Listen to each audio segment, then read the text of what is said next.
नमस्कार दोस्तों, मैं रविंद्र कुमार भारतवंशी। आपने सुना ही होगा कि भाजपा सरकार अपने कानून व्यवस्था के लिए जनता के बीच में बड़ी बड़ी डींगें हाँकते हैं और कहते हैं कि भाजपा सरकार में गुंडा और माफियाओं का राज खत्म हो गया है।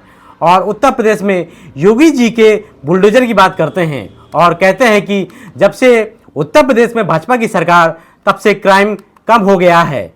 पर जब आप व्हाट्सएप यूनिवर्सिटी और अंधभक्ति से दूर हटकर हकीकत जानेंगे तो अवगत होगा कि उत्तर प्रदेश क्राइम में नंबर 1 पे है। वर्ष 2022 में अपहरण में 1 लाख से अधिक मामले दर्ज हुए थे और इस मामले में उत्तर प्रदेश नंबर 1 पर था। राष्ट्रीय अपराध रिकॉर्ड ब्यूरो के आंकड़े के मुताबिक देश में अपहरण के हर दिन औसतन 294 से अधिक मुकदमे दर्ज होते हैं, जबकि हर घंटे 12 से ज्यादा अधिक मामले दर्ज हुए हैं। और यही हम मर्डर में देखें तो मर्डर में हर दिन 78 हत्याएं दर्ज हो रही हैं। वर्ष 2022 में महिलाओं के खिलाफ अपराध के लिए कुल 4,45,256 मामले दर्ज हुए थे और वर्ष 2021 में 4,28,278 मामले की तुलना में 4% की वृद्धि हुई है। अब आप समझ सकते हैं कि ये आपके उत्तर प्रदेश का आंकड़ा है, जहां पर आप योगी बाबा की सरकार कहते हैं, अपराध मुक्त की बात करते हैं, पर हकीकत है कि महिलाओं में भी 4% का वृद्धि हुई है अपराध में। और अंधभक्त रामराज की बात करते हैं।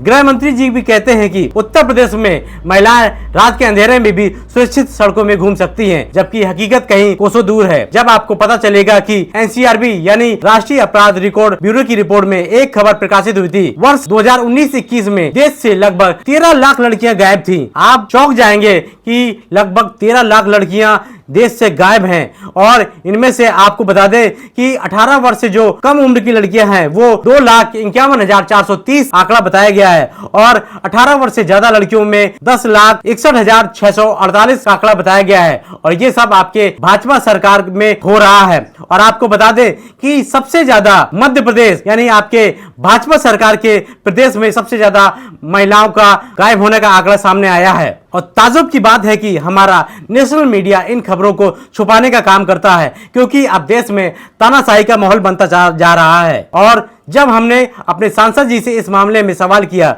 उन्होंने पहले यहाँ वहाँ की बातें की, फिर मुद्दा घुमा दिया। पुलिस प्रशासन की कार्यप्रणाली का पक्ष लेते हुए महिलाओं के मुद्दे को ही गायब कर दिया।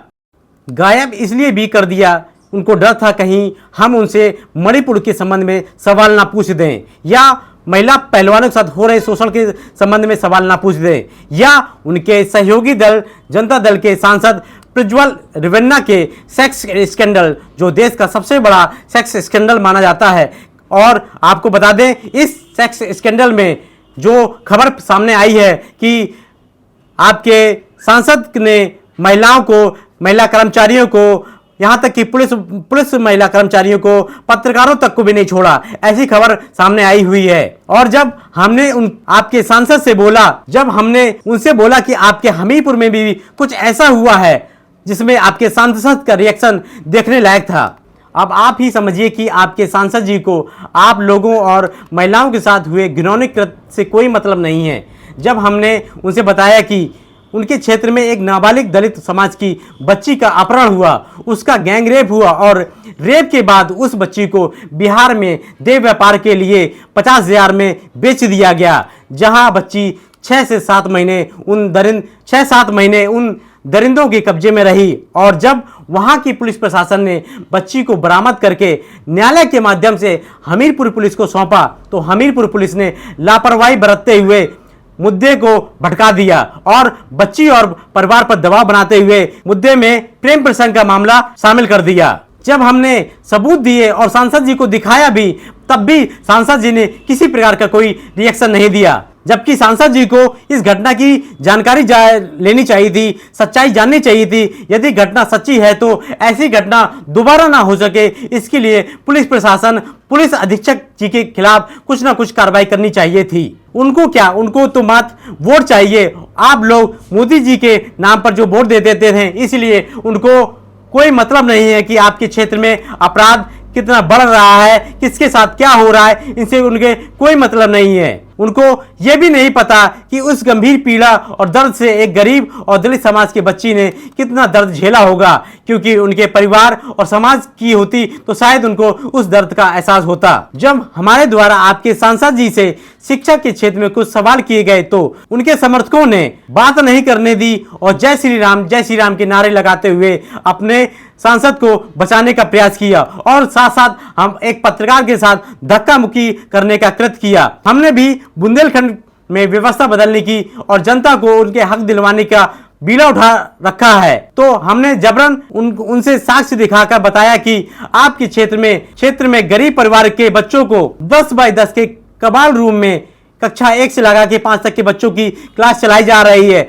और आपको बता दें इन बच्चों का भविष्य क्या होगा ये आप खुद वीडियो में देख सकते हैं। और कहीं ना कहीं ये जो शिक्षक हैं, जब हमने आपकी शिक्षा व्यवस्था बताने का प्रयास किया तो मुझे बड़ा ताज्जुब हुआ कि एक सांसद गैर जिम्मेदाराना बात करते हुए शिक्षा के मुद्दे को सुनने को भी तैयार नहीं हुआ और बोले कि मैं नेगेटिव चीज देखता भी नहीं हूं और नेगेटिव चीज बोलता भी नहीं हूं। आप सोच सकते हैं कि आपके सांसद जी ने क्या कहा। कोई घटना है तो शायद उसमें पूरी जानकारी हम लोगों को ना हो, मीडिया में भी कोई गलत जानकारी आई हो, ये मैं मान सकता हूँ, कुछ हो सकता है। लेकिन मैं समझता हूँ अगर पुलिस अगर निष्क्रिय होती, नेगेटिव चीज देखता भी नहीं हूँ, नेगेटिव चीज बोलता भी नहीं हूँ। तो आपने सुना आपके सांसद जी ने नेगेटिव चीज नहीं देखने की बात कही।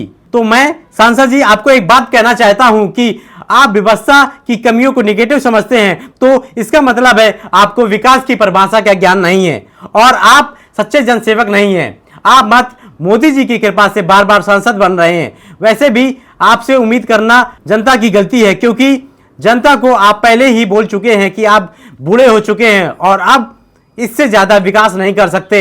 सुने आपके सांसद जी ने क्या कहा था। मैं भाजपा का कार्यकर्ता हूं, जो मेरी गलती है उसको स्वीकार कर लेता हूं। मैं जितना दौड़ रहा हूं, जितना फोन उठा रहा हूं, आप समझ लीजिए इससे ज्यादा हम में हिम्मत नहीं है, इससे ज्यादा काबिलियत भी नहीं है। आगे 5 साल भी जैसा हूं ऐसे ही रहूंगा, इससे ज्यादा नहीं कर पाऊंगा। अब मेरी उम्र भी 50 साल हो गई है, 50 साल हो गई, जितना काम किया इससे ज्यादा मैं नहीं कर पाऊंगा। तो आपने सुना, अब फैसला आपका है। क्या ऐसे नेता को चुनेंगे जो स्वयं स्वीकार कर रहा है कि मैं बूढ़ा हो चुका हूं और अब मेरे से विकास की उम्मीद ना करें, जितना करना था उससे ज्यादा मैंने कर दिया है और अब उससे ज्यादा मैं नहीं कर सकता। मैं आप सभी से निवेदन करता हूं कि यदि आप अपने क्षेत्र का विकास करना चाहते हैं, किसी नए चेहरे, ऊर्जावान चेहरे चुनकर जिले को विकास की नई बुलंदियों तक पहुंचाना चाहते हैं, यदि आप अपने क्षेत्र का विकास करना चाहते हैं तो किसी नए चेहरे को चुने जो आपके क्षेत्र के विकास को नई बुलंदियों तक पहुंचा सके। फैसला आपका है दोस्तों। आप सभी से निवेदन है कि यदि आप भी इस व्यवस्था से पीड़ित हैं तो लोकसभा 2024 के इस चुनाव में इस व्यवस्था को बदलने के लिए अपना वोट दें और हमारे भ्रष्टाचार विरोधी लड़ाई में शामिल होकर भ्रष्ट नेताओं और दलों को बता दें कि अब जनता देश में भ्रष्टाचार बर्दाश्त नहीं करेगी। जय हिंद, जय भारत, जय संविधान।